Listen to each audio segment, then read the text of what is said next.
1990களில் இந்தியாவோட வர்த்தக உலகத்தில் ரொம்ப பிரபலமாக இருந்த ரெண்டு பேர்கள், ஒன்று ஹர்ஷத் மேத்தா, இன்னொன்று ரத்தன் டாடா. ஹர்ஷத் மேத்தா ஸ்டாக் மார்க்கெட்டில் பிக் புல் அப்படின்றது நம்ம எல்லாருக்குமே தெரியும். அவர் ஸ்டாக் மார்க்கெட் மேனிபுலேஷன் மூலியமா நிறையவே சம்பாரிச்சாரு. இன்னொரு சைடு ரத்தன் டாடா, டாடா குரூப்ஸோட சேர்மன். அவர் லாங் டேர்ம்ல வெல்த் பில்ட் பண்றதுல ஃபோக்கஸ் பண்ணிட்டு இருந்தாரு.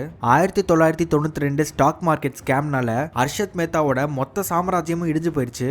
அவர் அவ்வளவு நாள் சம்பாரிச்சு வச்சிருந்த ரெப்யூட்டேஷன், வெல்த், அது மட்டும் இல்லாம ஃப்ரீடம் இதெல்லாம் இழந்து கடைசியில் அவர் ஜெயிலுக்கு போனாரு. ஆனா இந்த பக்கம் ரத்தன் டாடா இப்பவும் மதிக்கத்தக்க ஒரு சக்சஸ்ஃபுல்லான பிசினஸ் மேனா வலம் வந்துகிட்டு இருக்காரு.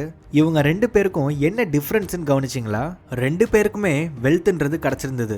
ஆனா அதுல ஒருத்தர் மட்டும்தான் ட்ரூ சைக்காலஜி ஆஃப் மணியை புரிஞ்சுக்கிட்டு அதை எப்படி பயன்படுத்தணுமோ அது மாதிரி பயன்படுத்தினாரு. இதை பத்தி இன்னும் தெளிவா த சைக்காலஜி ஆஃப் மணி அப்படின்ற புக்ல சொல்லியிருக்காங்க. அதோட புக் சம்மரி நம்மளோட யூடியூப் சேனல்ல வீடியோவா போட்டிருக்கோம். கீழே லிங்க்லயும் நான் கொடுத்துருக்கேன், செக் பண்ணி பாருங்க, ரொம்ப யூஸ்ஃபுல்லா இருக்கும்.